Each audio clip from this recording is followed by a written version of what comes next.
আপনারা দেখছেন মিটাস কিচেন। মিটাস কিচেনে সবাইকে ওয়েলকাম। আজ আমি আপনাদের দেখাবো এমন একটি রেসিপি যা দেখলে আপনারা অবাক হয়ে যাবেন। তা হচ্ছে নিরামিষ ডিমের ডালনা। তাও আবার ডিম ছাড়াই, সম্পূর্ণ নিরামিষ ডিমের ডালনা। এরকম একটি মজার এবং টেস্টি রেসিপি দেখতে পুরো ভিডিওটি দেখতে থাকুন।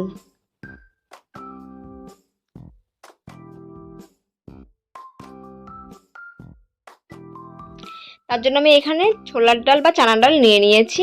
আর ডালটি আমি 5 থেকে 6 ঘন্টা আগে ভিজিয়ে রেখেছিলাম। তো এখন ডালটি খুব ভালোভাবে ভিজে গেছে। তারপর একটি মিক্সি জারে ডালটি নিয়ে নিয়েছি। তারপর দিয়ে দিচ্ছি 2টি কাঁচা লঙ্কা আর সামান্য পরিমাণে আদা। এটি খুব ভালোভাবে পেস্ট করে নেব। দেখুন খুব ভালোভাবে আমি পেস্ট করে নিয়েছি। তাতে মিশিয়ে নিচ্ছি সামান্য পরিমাণে নুন। একটু হালকা করে মেখে নেব। এবারে মশলার জন্য নিয়ে নিয়েছি আদা ও কাঁচা লঙ্কা, আর নিয়েছি এখানে 4 মগজ পোস্ত ও কাজু বাদাম। তো এটা আমি আলাদা আলাদা করে পেস্ট করে নিয়েছি।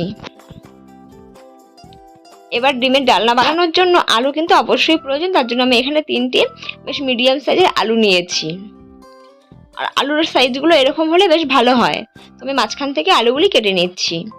আপনাদের এর থেকে বেশি প্রয়োজন হলে আপনারা বেশি আলু নিয়ে নেবেন।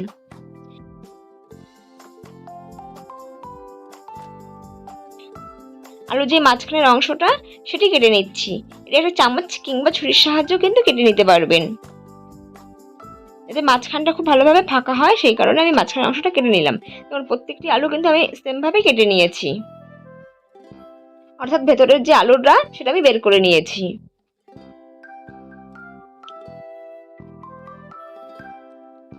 এবার যে ডালটা আমি রেডি করে রেখেছিলাম সেই ডাল এই আলুতে দিয়ে দেব। আর ওপরের দিকটা বেশ সমান করে দিতে হবে।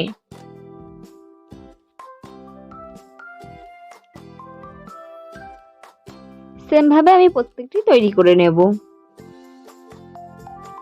ডালে কিন্তু নুন ছাড়া অন্য কোনো মশলা মেশালে তার থেকে একটা গন্ধ আসতে পারে, তার জন্য আমি শুধু নুন মিশিয়ে নিয়েছি। সবগুলি তৈরি করা হয়ে গেছে খুব ভালোভাবেই। আর উপরের দিকটা কিন্তু সমান করে প্রত্যেকটা সমানভাবে তৈরি করে নিয়েছি। এবার এগুলি ভেজে নেব। তার জন্য একটি কড়াইতে আমি তেল দিয়ে দিয়েছি। তেলটি গরম হয়ে গেছে, তাতে নুন আর হলুদ মিশিয়ে নিলাম। এবার এক করে আলুগুলি দিয়ে দেব। আর এই সময় গ্যাসের ফ্লেমটি কিন্তু মিডিয়াম টু লো করে রাখতে হবে, নইলে একটি আলুতে কালার চলে আসবে আর ভেতরটা কাঁচা কাঁচা থেকে যাবে। এক সাইড হয়ে গেছে, অপর সাইডটি হওয়ার জন্য উল্টে দিচ্ছি।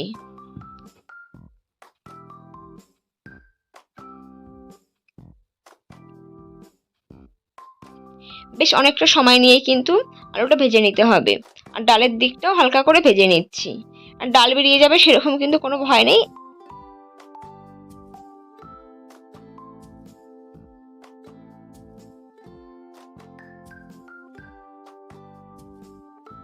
পাল্টে কিন্তু অনেকটা সময় নিয়ে আমি ভেজে নিয়েছি আলুগুলো।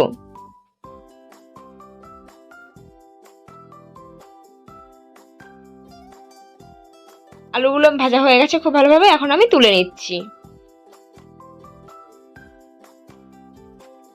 ওই পাত্রে কিন্তু তেল রয়েছে, আর সামান্য পরিমাণে আমি তেল অ্যাড করে নিয়েছিলাম।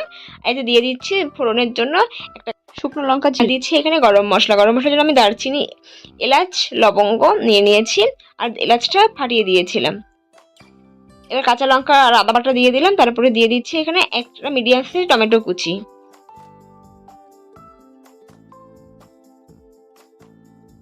এখানে গুঁড়ো মশলার জন্য অ্যাড করে নিলাম সামান্য পরিমাণে জিরে গুঁড়ো, সামান্য পরিমাণে ধনে গুঁড়ো, আর কালারের জন্য দিয়ে দিচ্ছি সামান্য পরিমাণ কাশ্মীরি লঙ্কার গুঁড়ো। তারপর দিয়ে দিলাম হলুদ গুঁড়ো।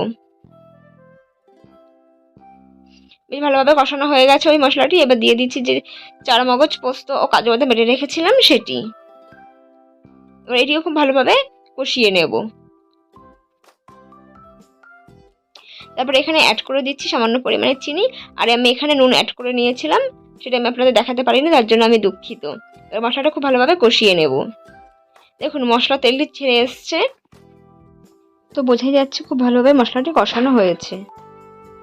জল অ্যাড করে নেব। আমি খুব বেশি পরিমাণে আমি জল দিইনি, এখানে আমি 1 কাপ জল দিয়েছি। আপনারা আপনাদের ইচ্ছে মতন জল অ্যাড করে নেবেন। এটা ফুটে ওঠার জন্য অপেক্ষা করব। দেখুন ঝোল কিন্তু ফুটে উঠেছে। এবার ভেজে রাখা আলুগুলো দিয়ে দেব।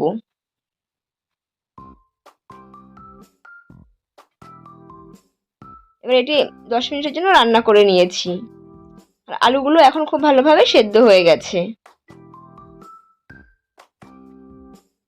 আপনাদের আমি দেখিয়ে দিচ্ছি যে আলুটা কিন্তু খুব ভালোভাবে সেদ্ধ হয়ে গেছে। আমি পুরোটা কাটলাম না, হালকা করে দেখিয়ে দিচ্ছি।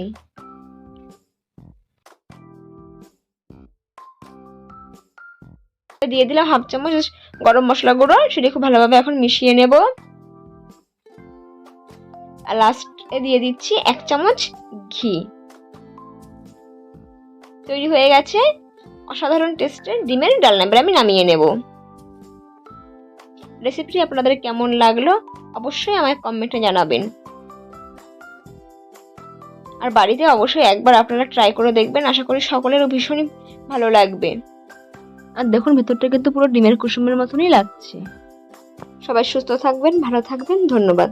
দেখা হচ্ছে পরবর্তী কোনো নতুন রেসিপিতে।